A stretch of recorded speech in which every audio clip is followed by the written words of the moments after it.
Resident Evil 7 Biohazard. This is the brand new Resident Evil game that just came out Monday night if you were at GameStop in line like I was. And I spent 9 hours and 38 minutes completing this game. That's about how long it took me to play through according to the end credit screen.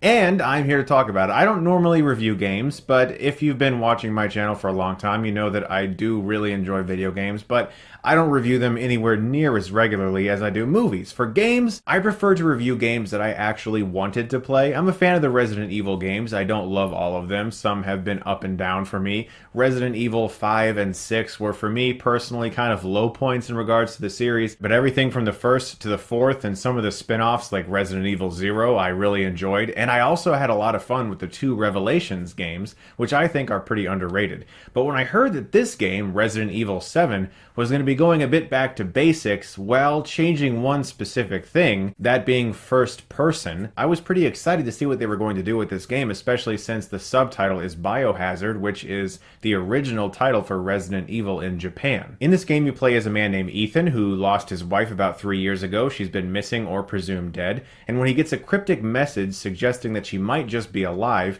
he goes to the Baker family mansion to investigate, which was a colossal mistake, because this is essentially the video game version of the last 15 minutes of Texas Chainsaw Massacre. This is the most fucked up family I've ever seen in a video game. I hated just about every single one of them. They're horrible people, and they don't die. They just keep on coming back over and over again. And that's one of the things about this game that is a little frustrating, but it's kind of frustrating in a good way. There's a difference between true gamer rage, frustration, hatred, and frustration at just not being able to complete something that's really fun, but you have to keep doing it over and over again, but you're somehow in some weird sadomasochistic way actually enjoying the experience. I really liked Resident Evil 7. I think this is the best entry in the series since 4. It does go back to the basics of more survival horror where you have limited ammo and you have to preserve it very carefully. You better get those headshots in, because if you don't, you're going to run out of ammunition really fast. But it's not quite like the Wii U game Zombie U, where you have like nothing but a bat for a really long time, and if you die, you're just kind of screwed. This game does give you some help. You are able to find ammo and things that you need quickly. It's just that you really have to ration it, because if you play poorly and just kind of shoot at everything, then you're going to have a really hard time with this game. One clue I will give you is that when there are crates around and they have things in them, don't shoot them to open them. Use your survival knife. You can save all your ammo that way. That's what I did throughout the entire game. What I love about this game is the atmosphere, the locations, the build-up, the fact that a lot of times when things jump out at you, there's no music accompanying it. Sometimes it just happens and you're like, okay, that happened. You know, I played this game in surround sound, so that was awesome. If you have surround sound, definitely play the game in that, because it really adds to the experience. When you're walking through this mansion, there are sounds behind you and all around you that can really, really screw you up. And there were a few times where it actually got under my skin quite a bit. And a lot of that is due to the extremely well-rendered, creepy locations in this game. There's more than just the house. I won't spoil it for you, but there's a lot more than just the house. And that was something I was really excited about. I really like the use of VHS tapes in this game. You collect tapes and you can put them into a VCR, and then you watch a video that gives you clues on something that you're eventually going to have to do. And you can actually interact with this video and take part in the video. So it allows you to figure out various clues and things you're going to eventually have to do in the future to get the upper hand on the Baker family. And it's kind of cool to watch them be like, how are you doing all of these things? How do you know this? Well, because I watched a VHS tape, motherfucker. But for me, my favorite part of all the Resident Evil games beyond the scary, creepy stuff is the puzzles. I've always really liked puzzle-based games. There aren't as many in this game, which was a little disappointing. My favorite thing is when you find an item, you have to hold it up in front of a light and then maneuver it around to create a shape that fits into a painting that will open up into some secret passageway. I thought that was really clever. There are a few puzzles, but it's not as puzzle heavy as I was hoping it would be. If you're not a fan of puzzles in games, then you'll probably be really happy with that. There's plenty of weird creatures. I don't want to call them zombies per se. It's a sort of different, sort of almost a medical spin on it, which goes into that title, Biohazard. It actually feels a little more viral than some of the other Resident Evil games that felt more like endless hordes of zombies. And without getting into spoilers, the game does have a really good way of messing with your mind.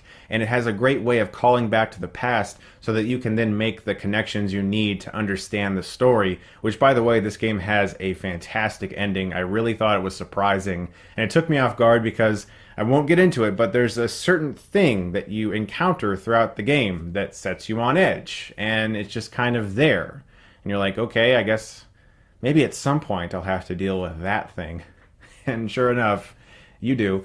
And it really added something to the entire experience. And I must say, please read all the files, look at all the photos, look at everything, find every little bit of evidence you can, explore every room and every nook and cranny, because it's going to help you understand the story more. And when I play these games, I'm more of an explorer. I really like to look through everything. I open every single door that I can, every single drawer, every single cabinet. I look at all photos, I read all newspaper clippings, everything, because it really adds to the experience. This game has successfully filled that void that I had when I discovered that PT was no longer going to be made. The Silent Hills game by Hideo Kojima that was canceled.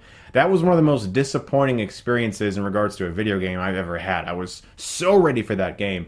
And I think they actually have filled that void for me, because there's a first-person perspective to this that did feel very much so like PT at times. And I feel like maybe they were like, hey, this isn't happening. Let's help the gamers out there have some catharsis for what they could have had, and this game, for me, filled that void. The controls, I thought, were very seamless. All of the combat felt extremely fluid. I loved the amount of ammo that I was given. It was just enough if you ration it perfectly. The enemies were fearsome and scary. The locations were very well utilized and extremely creepy. I didn't really give a crap about anybody in this game, though.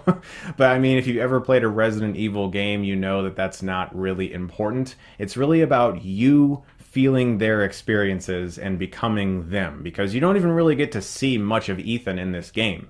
It's really about you becoming him and you experiencing whatever he's experiencing. This is a really disturbing game that's like a mishmash of Texas Chainsaw Massacre and what was hopefully going to be Silent Hills. And it's all into one, and it's a ton of fun. This is my favorite Resident Evil game since 4. I'm going to give Resident Evil Biohazard a 9 out of 10. I feel like I have to remind you every time I do a video game review that I do games out of 10 and movies are letter grade, because I just don't do that many game reviews. I hope you guys check this out. If you've never played a Resident Evil game before, I'd maybe start with the HD re-release of the very first one.